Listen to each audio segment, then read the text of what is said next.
How many dumpsters have you ran this year versus last year? All right, guys, you already know who it is. Probably most of you follow me because of this guy, Mr. Rolling Operations.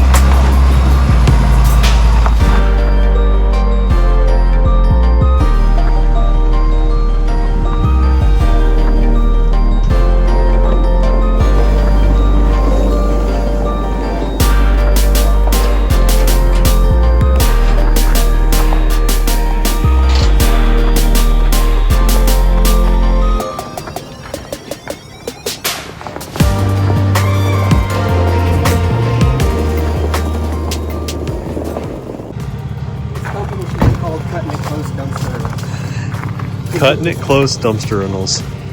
It's gonna be close. It's gotta go beside that.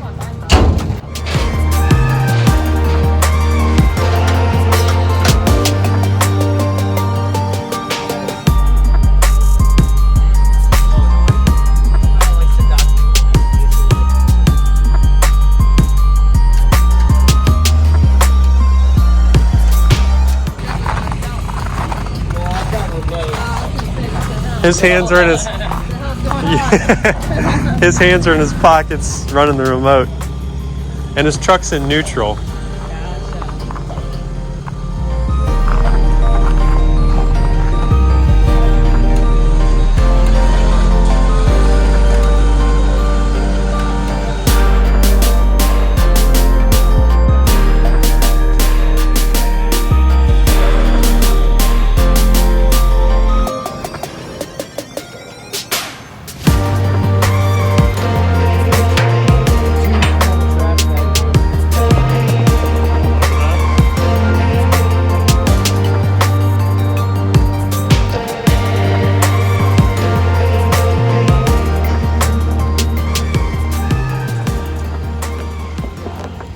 All right, guys, that was freezing cold. We just dropped off. How big of a dumpster was that one?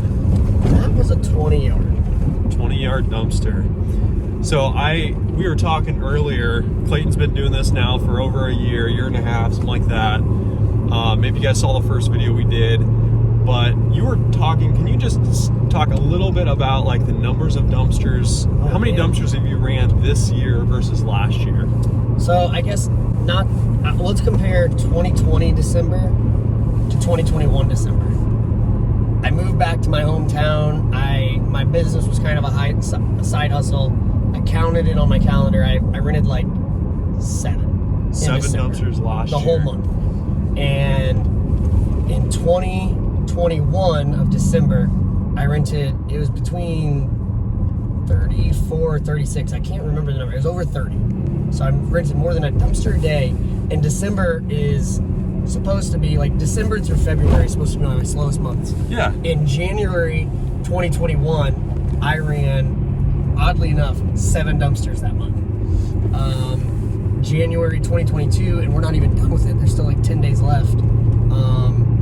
I've already doubled that number. I think I've ran over 16 dumpsters or something. That's what's crazy. Like, and this is supposed to be slow. This is supposed to be the slow month where you've got time to go work on the rental property and all that. Yeah. We're so busy dumping these. Which I do, because at one point I was doing like 40 something dumpsters a month, which was tough. That's a lot of running. And it was just enough. Like, every time I would be like on my last dumpster, I wouldn't get a call. Yeah. I had just enough inventory near the end of the year, because I bought more dumpsters in the middle of the year. So yeah, this year I'm gonna push pretty hard. I think I'm gonna see like how much can I actually like generate. Yep. How many more can you keep growing that number? Yeah. And I mean, this is on my own too. Still no hired help or anything. So I mean, that's another thing to think about is, you know, our area, it's a decent size. You know, our metro is like 40-some thousand, Mm-hmm. but you know, some of you guys are out living in a larger, you know, area where there's probably more business. At one point, like, do you feel like you're going to get to a point where you've like, okay, you know, 50 dumpsters a month, like that's the absolute cap. There's no more demand. I'll definitely have to cap myself myself, honestly. Because even if there's more inventory, I'll have to get to the point, or inventory needed, I'll have to get to the point of either somebody has to be hired or I just have to say, hey, we're out. Yep. Because, I mean, otherwise I'll just keep buying dumpsters because I'm sure I could find the demand because I could probably put people on subscription services, stuff like that. Like, I could find the need, but I need to limit myself. Yeah. All right, guys, we're gonna go grab lunch, and of course, lunches are 100% business deductible. If you talk about something. So yeah, we just gotta talk about business. We just gotta film a video. So bad about that. I really need to be better at that. You know the tax law is written in a way that you can take advantage of it and pay as less tax as you absolutely can. Don't cross the line, but hey, take full advantage of it. $14. All right, lunch was good. Back out to the truck. Clayton, really quick, will you run me through what your truck is, what kind of trailer you have, and what kind of dumpsters you have? Yeah. Dodge 3500 cabin chassis makes a difference. This setup does require a CDL because CDL is based on capacity or capability. 14,000 pound axles on the truck, 2 7,000 pound axles on the trailer brings you to 28,000 pounds. And DOT doesn't care if you're carrying 26,000 pounds. They care how much it can carry. So I am a mere 2,000 pounds over and need a CDL. Okay, gotcha. So you have to have a CDL to run this rig. But the funny thing is, I could take this trailer off and I could put it on a 250, an F250 or 2500. Don't need it. Gotcha. No CDL required. Okay. So what brand is this? And I'm just, for those who are maybe thinking about starting the business, which one do you recommend? And what about the dumpsters? Max XD is definitely what I recommend. I would highly suggest you do your research and actually go look at some of these in person. Don't look it up new. Go try to find somebody who has one. Because this is 2 years old. I know it's covered in salt and everything. But in terms of quality, it's not rusting. Trailer brakes are awesome. It's a quality product, and I know that's biased, but I've seen the PJs and the Lone Stars, which all use these type of rail systems. They have their own. A lot of people call them like the Roxy or Max XD, Maxi rails because it's a certain width. The old dumpsters or the traditional dumpsters have something called standard rail, so not all dumpsters fit. And a lot of guys will say, oh, you need a standard rail, you need a standard rail. That is still out for the debate because the nice thing is I can go buy a Lone Star, a PJ, a Max XD, or a Load Trail dumpster, 4 different brands. And I think there's even one more, Raw Max is another brand. They all fit this trailer. And then the brand of the dumpster, is that what you're saying? Yeah. That it fits the same all trim. those brands I just said will fit this rig. But the thing is, I suggest the Max XD brand for the trailer because I've seen the Lone Star trailers. I've seen the PJ trailers. They're essentially the same thing, but the quality of this, everything's just a little bit powder better. coated.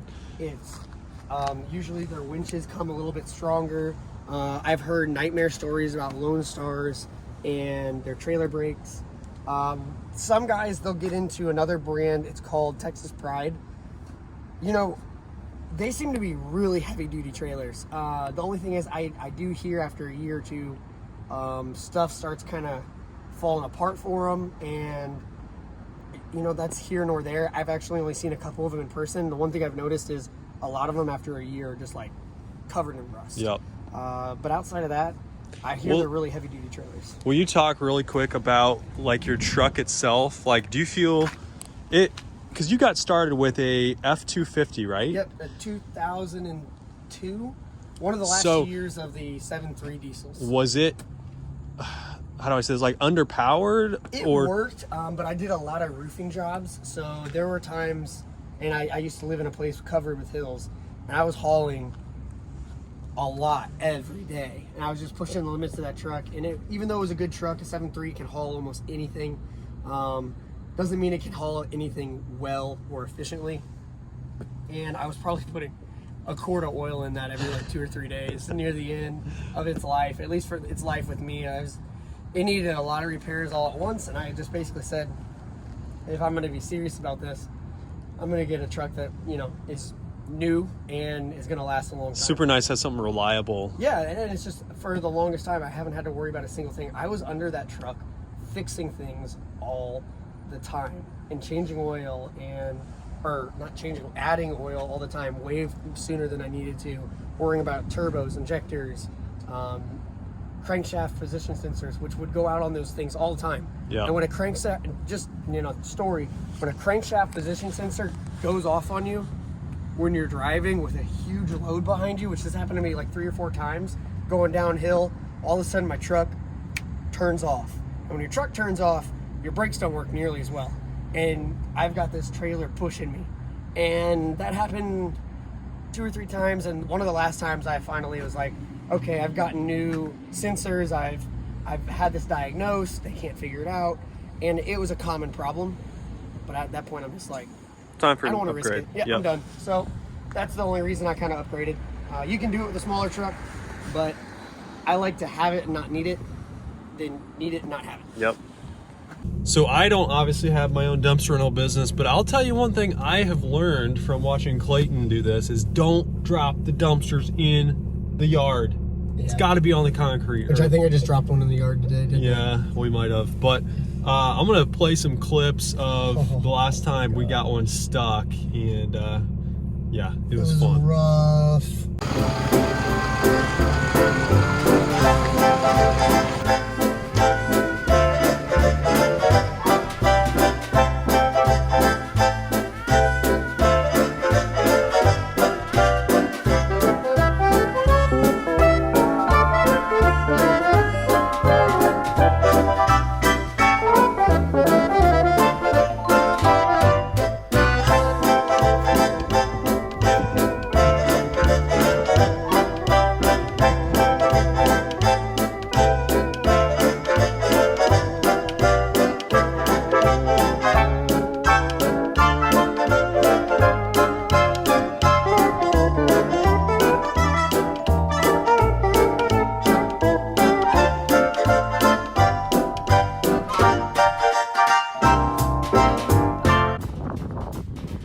Alright guys, we gave up on getting the dumpster out at this point. We're trying to save the truck. I think we got the truck pretty much saved.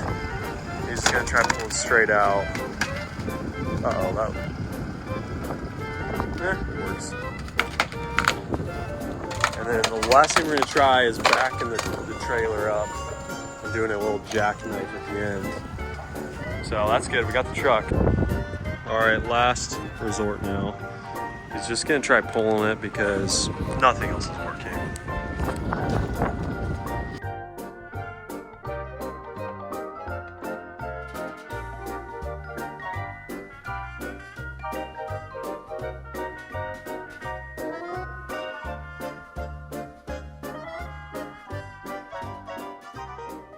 So as you guys saw, that was a terrible job. You didn't actually even get the thing unstuck. No, I had to go back a week later. Had to go back a week later. Did you like pull it out with something or?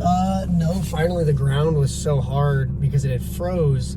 The funny thing is the day I was there, it was 40 degrees and then was 50 degrees later. So I had to like hit this window where it wasn't snowing and then the ground would still be hard enough before it thawed too much, because I knew if it thawed too much I was gonna be right back in that same mud. Yeah. So I had to wait until the perfect temperature, and then I went back in there and I was able to navigate it in and slid the dumpster in the truck underneath of it by pulling into it rather than trying to winch it onto the truck. Yeah. Just like I was trying that whole time that day. It was a long day. And we all actually saw a couple that was cleaning the house next door almost get into a fight. Well, I guess they did kind of get into a fight. They got into a verbal fight, but I was afraid that was going to become a domestic violence thing. That was woof. Anyways, well, I think that's going to wrap up this video, guys. If you don't follow Clayton, go check his channel out. Link down below. Rolling Operations. Yep. And until next time, we'll see you later.